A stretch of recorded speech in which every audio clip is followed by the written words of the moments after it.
Fala aí, meus queridos amigos, como é que vocês estão? Tudo na paz? Espero que vocês estejam mais do que nunca muito bem. No vídeo de hoje a gente vai falar sobre ações pagadoras de dividendos, ações que vêm sendo negociadas com desconto em relação ao seu histórico nesse momento e que podem ser oportunidades. Vamos falar de Sanepar, BB Seguridade, ações de bancos, ações do setor elétrico e etc. Ações que estão sofrendo agora, mas que podem sim representar boas oportunidades, inclusive mais seguras, pensando principalmente num período difícil para a recuperação da atividade econômica que a gente está enfrentando nesse momento. Então, já aproveito para deixar aqui nos comentários quais são as ações pagadoras de dividendos nesse momento, que são boas oportunidades na opinião de vocês. Deixa aqui nos comentários quais são as ações que vocês estão comprando e o que vocês estão fazendo com seus investimentos. No vídeo de hoje, eu aproveitei para falar um pouco de inflação também. Inflação alta é uma realidade hoje em vários países do mundo, inclusive desenvolvidos, e é muito importante que a gente saiba investir bem o nosso suado dinheirinho para se proteger da inflação alta, que não está cedendo mesmo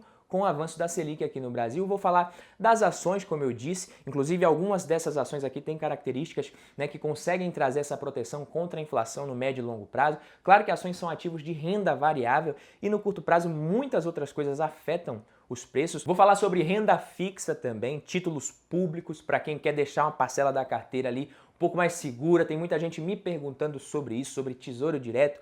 Vou falar um pouquinho sobre criptomoedas nesse momento. Então, se você gosta desse tipo de conteúdo, já deixa o seu like aqui no vídeo, que isso ajuda demais, faz com que o conteúdo chegue a mais pessoas e me motiva bastante a seguir produzindo conteúdo. Se inscreva no canal também, ative o sino das notificações para você não perder os próximos vídeos e me acompanhe lá no Instagram, @baduvieira, que eu tô sempre falando sobre esses assuntos aqui e respondendo as perguntas da galera. Beleza? Lembrando que esse vídeo aqui não é uma recomendação de investimentos, eu não estou falando aqui para você comprar ou vender, não encare como recomendação de compra nem de venda, ou do que você deve fazer com o seu dinheiro. Na verdade, o que eu faço aqui, o objetivo é passar conteúdo e informação de qualidade justamente para que vocês consigam tomar suas próprias decisões por conta própria. Que Nossa Senhora do Buy and Hold siga abençoando a nossa carteira no longo prazo. A bolsa fechou semana passada em alta, hoje na segunda-feira já subiu um pouquinho mais, na véspera do feriado, até o momento que eu estou gravando o vídeo aqui. Começando já falando um pouco sobre inflação, IPCA acumulado já é de 10,25 nos últimos 12 meses e GPM no mesmo período é de mais de 24%. Então, diferente do que muitos pensam, se você tinha 100 mil reais investidos um ano atrás e hoje você tem os mesmos 100 mil reais, você não está no 0 a 0. Em termos reais, você está no prejuízo desses mais de 10% se a gente considerar somente o IPCA como o aumento ou perda do seu poder de compra, aumento do seu custo de vida ou perda do poder de compra. É claro que é um período muito pequeno, nesse período a carteira de investimentos da maioria de nós está perdendo para a inflação. Sim, a inflação superou o rendimento de todas as classes de ativos no ano até setembro. O Bitcoin é a exceção, com retorno real positivo no ano. Eu vou comentar um pouco sobre o Bitcoin mais para o final. Essa inflação que a gente está enfrentando hoje é decorrente de muitos fatores, dentre eles um choque de oferta, principalmente de commodities energéticas no mundo inteiro. Os governos eles estão ficando quase malucos tentando achar o melhor caminho para conter esse avanço inflacionário. É claro que a pandemia impactou bastante na cadeia global de produção, o IPCA anual voltou ao terreno de 2 dígitos pela primeira vez desde 2016, mas a gente pode estar próximo do pico se tudo correr bem, tá? Se nada de ainda mais grave acontecer, 2022 a inflação ela deve voltar a ficar sob controle, mas a gente não pode deixar de falar da expansão da oferta monetária também, da injeção de liquidez que os bancos centrais fizeram ao redor do mundo,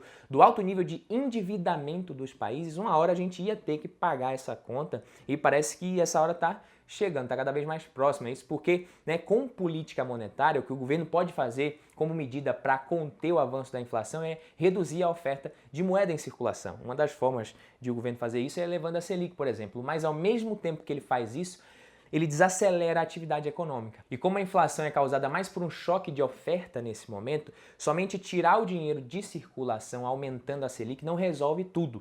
Tá? Os bancos centrais eles enfrentam a realidade agora de que eles não podem tudo e não conseguem ditar o rumo dos mercados da forma que eles quiserem, por tempo indeterminado, do jeito que eles querem. Então, esse aumento da taxa de juros em países emergentes como o Brasil, e também a gente tem a ameaça de países desenvolvidos de começarem a aumentar os juros, ele não resolve totalmente esse problema de o impacto ali de oferta, porém ele desacelera a atividade econômica. Então os países eles ficam meio doidos aí sem saber o que fazer, correndo risco até de entrar em estagflação. O X da questão é a diminuição da oferta e o aumento da demanda por energia que está acontecendo. A inflação é um fenômeno muito dinâmico da economia, que responde a muitas variáveis, e isso é muito importante que vocês compreendam. Então a gente tem a recuperação da economia, que precisa de energia para acontecer, mas também tem um problema com a falta de insumos para a geração dessa mesma energia, que deixa ela mais cara. Mesmo que você não saiba até quando esse problema vai durar, né, na tentativa de conter a inflação, os bancos centrais ao redor do mundo podem antecipar uma alta nos juros, como eu disse, como a gente já está vendo aqui no Brasil, e com taxas maiores as economias elas não conseguem parar de patinar e ficam naquele voo de galinha sem sair do lugar praticamente. Só para vocês terem uma ideia da gravidade do problema global de inflação, essa crise ela tem gerado apagões em algumas cidades da China, por exemplo. Fábricas precisaram parar a produção, o governo tem orientado a redução do consumo e até corte na jornada de trabalho. Isso afeta a cadeia produtiva do mundo inteiro, meus amigos, fazendo o preço de muita coisa subir. Algumas empresas fornecedoras de gigantes como Apple, Tesla, etc., elas suspenderam as atividades, produtoras de alumínio parando de funcionar. A China produz cerca de 60% do alumínio do mundo. Eu tenho um amigo dono de distribuidora de bebidas que me falou que o aumento, esse repasse aí de preços que a Ambev anunciou, foi na maior parte, né, em cervejas e demais produtos em lata, pelo aumento do preço do alumínio. Na Europa, o problema da alta do preço do gás fez a energia disparar também. A Rússia já até andou sinalizando que pode aumentar as exportações para amenizar a situação. Até questões geopolíticas nessas horas afetam a economia global, coisa que a maioria das pessoas nem sequer imagina que pode acontecer quando está tudo sob controle, tudo indo bem, mas tudo isso influencia sempre. Então o Brasil e o mundo devem seguir enfrentando problemas de energia e inflação. Eu não acredito que essa vai ser a realidade do país e que o Brasil voltou à era de inflação dos 2 dígitos, como tem muita gente falando. Tem nada a ver. Acredito que isso tende a passar, mas a gente não pode saber quando. Por isso, o mais importante é saber investir direitinho agora para proteger o patrimônio. A volatilidade em renda variável deve seguir mais alta, principalmente com as eleições se aproximando cada vez mais. E já pegando o gancho aqui, vamos falar sobre as ações pagadoras de dividendos, né? As ações que podem estar descontadas nesse momento e que podem ser oportunidades também para quem tem visão de longo prazo. E até uma das formas de se proteger da inflação no médio e longo prazo. Sanepar, né, SAPRE 4, SAPRE 11 é uma ação que eu tenho recebido muitas perguntas, muita gente querendo saber se vale a pena, se não vale a pena, se está cara, se está barata, enfim. Na minha opinião é uma boa empresa, apesar de estatal, como muitos questionam, é uma empresa que tem sim os seus problemas e riscos decorrentes do controlador, mas está em um setor perene. Eu até fiz um vídeo recente falando sobre a Copasa, que também deve seguir pagando bons dividendos ao longo dos próximos anos. O setor ele deve continuar sim existindo, é um setor que tende a repassar a inflação nos seus serviços e produtos ali, assim como o setor elétrico, por exemplo, que também é regulado. Já vou falar das ações do setor elétrico mais para frente. Estão sendo negociadas a múltiplos interessantes as ações da Sanepar, PVP abaixo da média histórica, tem boas margens, boa rentabilidade, por isso eu acredito sim ser um bom momento para comprar ações da empresa com foco no longo prazo sempre, tá? Claro que não é uma recomendação de investimento, eu até fiz vídeo recentemente onde eu mostrei ali comprando ações da Sanepar na prática, então eu não tenho a menor pretensão de acertar o momento exato de comprar as ações ali na mínima, mas se a gente for fazer uma analogia que o Howard Marks gosta muito e cita muito nos livros e cartas, o mercado funciona meio que como um pêndulo, que oscila entre momentos nos quais as ações estão sempre mais caras, de certa forma, ou momentos em que elas estão baratas e que dificilmente, né, eles ficam ali no preço justo, no centro do pêndulo. Então, nesse momento, eu não sei exatamente em que fase do ciclo a gente se encontra, nem o quão próximas ali do auge do ciclo de baixa as ações da Sanepar estão, mas na minha opinião as ações estão abaixo do preço justo no momento sim, e como o meu horizonte é de longo prazo, faz mais sentido para mim comprar agora do que em 2019, quando as ações estavam muito mais caras e negociadas a múltiplos acima da média histórica, tá? Os níveis dos reservatórios estão melhorando recentemente. Nessa sexta, o nível das barragens do Sistema de Abastecimento Integrado de Curitiba e Região Metropolitana, o SAIC, estava em 52,8%, se eu não me engano. A empresa informou em fato relevante que o Conselho aprovou a emissão de debêntures para captar recursos para o plano de investimentos da companhia. Então, na minha opinião, segue sendo uma boa opção nesses preços. Deve pagar entre 6% e 7% de dividendos esse ano, e isso tende a aumentar à medida que as atuais dificuldades e problemas climáticos enfrentados pela empresa vão passando também. E mesmo no pior cenário para a empresa, com essa crise hídrica demorando ainda mais para passar, as ações podem sofrer inclusive ainda mais, mas por esse preço eu acho interessante no longo prazo, desde que o investidor suporte segurar e seguir reinvestindo regularmente caso a empresa mantenha os fundamentos. Por isso eu não tento adivinhar, acertar timing ali, eu sigo investindo sempre aos poucos e mantenho a minha estratégia. BB Seguridade, BBSE3 é outra ação que muita gente me pergunta, é uma seguradora.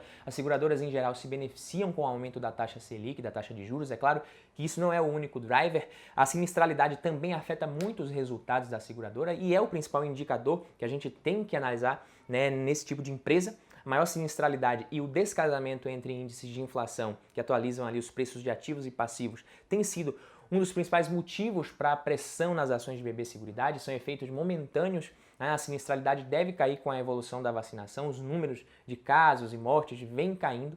A gente já consegue ver nos gráficos e nos acompanhamentos ali da média móvel do número de casos, né? E logo logo essa situação há de ser completamente resolvida e a vida deve voltar ao normal. Além disso, IGPM e IPCA tendem a convergir no médio e longo prazo. Já é possível ver o IGPM desacelerando um pouquinho. A situação representa uma oportunidade para quem quiser investir nas ações da empresa com foco no longo prazo, na minha opinião. PVP abaixo da média histórica, relação preço-lucro também abaixo da média histórica, deve pagar algo na casa dos 8% de dividendos, até mais nos próximos 12 meses, pelo preço que vem sendo negociado. É claro que existem riscos que precisam ser considerados sempre, nada é garantido em renda variável. Eu gosto de BB Seguridade, eu gosto da empresa, das ações, mas nesse momento em específico eu venho dando preferência nos aportes em SulAmérica nesse setor. SulAmérica é uma empresa que não paga tantos dividendos como o BB Seguridade, mas que tem um foco maior no crescimento atualmente. Na minha visão e de acordo com os meus objetivos e estratégia de diversificação por setor, faz mais sentido dar preferência para ela no momento, falando de empresas de seguros. Mas cada um tem seu perfil, seus objetivos diferentes para saber o que é mais interessante para acrescentar na carteira, beleza? No setor elétrico temos também algumas ações interessantes no momento, né, que também é um setor que traz mais segurança, previsibilidade, né? Cuidado também ao escolher ações ali olhando só para o indicador de dividend yield, né, que você encontra nesses sites gratuitos. Esse indicador é baseado nos dividendos passados, né, dos últimos 12 meses da empresa, e às vezes os eventos não recorrentes podem distorcê-lo. No último vídeo eu até mencionei um dividend yield de mais de 22% da Copel, que não deve se repetir, né? O que não significa que não seja uma ação boa, que seja ruim, mas é importante se ligar nisso. Uma empresa que eu acho interessante é a Energias do Brasil, ENBR3, que apresentou resultados consistentes no segundo trimestre de 2021. A empresa é uma das oportunidades no setor elétrico atualmente, a gente pode dizer, na minha opinião pelo menos. O dividend yield atual dela não é o maior dentre as empresas, mas a holding tem um crescimento robusto já contratado para o futuro próximo, ou seja, os dividendos eles devem aumentar. O endividamento da empresa é bem saudável, considerando que ela apresenta uma geração de caixa previsível. No momento, é uma empresa que, na minha opinião, apresenta um dividend yield atrativo, um setor defensivo e perene. Ela vem crescendo principalmente no segmento de transmissão, o que é ainda mais positivo, mais seguro, previsível, e também por um preço atrativo, apresentando margem de segurança. Deve pagar entre 6% e 7% em 2021 e isso tende a aumentar em 2022 e ao longo dos próximos anos. Outras empresas do setor que são boas opções para quem busca dividendos bem interessantes, na minha opinião, Engie, EG e E3. As ações da Copel também devem seguir pagando bons dividendos. Com relação às ações de bancos, Itaú e Itaúsa devem apresentar dividendos mais tímidos, né, até o final do ano, nos próximos 12 meses. Já o Banco do Brasil deve pagar um dividendo bem maior, até porque está muito mais descontado. Banrisul, por exemplo, é outro banco estatal que está descontado. Eu particularmente não tenho, acho que a relação risco-retorno em Banco do Brasil é melhor, invisto também em Itaúsa. Falando de títulos públicos, muita gente está perguntando se seria o momento ideal para investir no Tesouro Direto. Alguns títulos estão oferecendo uma remuneração que pode parecer interessante em termos nominais. Apesar de as taxas dos títulos pré-fixados e atrelados à inflação parecerem bem mais atrativas no momento, não é legal investir nesses ativos sem saber exatamente como eles funcionam. Eu fiz vídeo completo explicando isso. Depois, quem tiver interesse, dá uma olhada lá que eu explico bem detalhadamente, né, o funcionamento e os riscos de cada título, mas explicando de forma resumida. Atualmente, os títulos pré-fixados eles podem se valorizar antes do vencimento, caso o mercado entenda que os juros não irão mais subir tanto, caso a expectativa de altas dos juros ali diminua, o preço desses títulos tende a se beneficiar, mas o contrário também é verdadeiro, a gente precisa lembrar. E caso a inflação persista mais e os juros tenham que subir ainda mais, né, o contrário pode acontecer e o título pode perder valor antes do vencimento. Por isso, muito cuidado ao especular em pré-fixados e títulos atrelados à inflação. Não tem como prever se a gente vai lucrar ou não resgatando tudo antes do vencimento, principalmente nos que têm prazo e vencimento maior, pois eles são mais afetados por variações nas expectativas dos juros. Se o governo brasileiro começa a dar sinais ali de que vai aumentar os gastos, a tendência é que as taxas de juros dos títulos de longo prazo subam. Quando isso acontece, O preço dos prefixados e indexados à inflação de longo prazo tende a cair, a sofrer mais. Nos próximos meses, as eleições e a expectativa fiscal do Brasil pode abrir oportunidade para comprar esses títulos de prazo maior a taxas ainda mais altas. Para a reserva de emergência, o ideal continua sendo e vai ser sempre o Tesouro Selic, quando se fala de títulos públicos. Com relação ao ouro, Bitcoin, criptomoedas em geral, historicamente o ouro ele tem sido visto como um investimento bom quando a inflação acelera. No curto prazo, com os juros subindo, a procura pode diminuir. O ouro é mais interessante quando usado como alocação e proteção de carteira diversificada. No longo prazo, ter ali entre 1 e 3% da carteira exposta a esse metal pode fazer sentido para alguns perfis, mas não faz muito sentido se expor de forma especulativa sem saber de nada que você está fazendo. Já com relação ao Bitcoin, que muita gente tende a se interessar nas altas, quando o ativo está muito na mídia, a sensação de estar perdendo uma grande oportunidade é grande, mas a gente precisa tomar cuidado para não tomar decisões com base na alta ou na euforia do mercado. Ao investir em criptomoedas é importante ter algum conhecimento sobre o funcionamento desse mercado. Você precisa se certificar de que a compra e a custódia desses ativos são seguras. Se você ainda não conhece nada, procure conhecimento primeiro para investir com mais segurança. Os ETFs de criptoativos são uma forma mais simplificada de você se expor a esses segmentos. Não é necessário se preocupar com custódia, diversificação, etc. Mas apesar de o ETF facilitar bastante a vida, ele não muda o fato de ser um mercado muito volátil e de muito risco. Quem quiser começar, é bom começar bem aos poucos e buscar, acima de tudo, conhecimento. E não só o Bitcoin, mas em qualquer outro investimento desses que a gente falou aqui, invista sempre de acordo com o seu perfil e objetivos e mantenha a sua alocação e estratégia no longo prazo. Nenhum desses ativos aqui do vídeo foi uma recomendação, tá? Se você gostou, já deixa o like, se inscreva aqui no canal, que Nossa Senhora do Buy and Hold abençoe a semana de todos vocês, que a gente se encontra no próximo vídeo. Valeu, tamo junto, um abraço.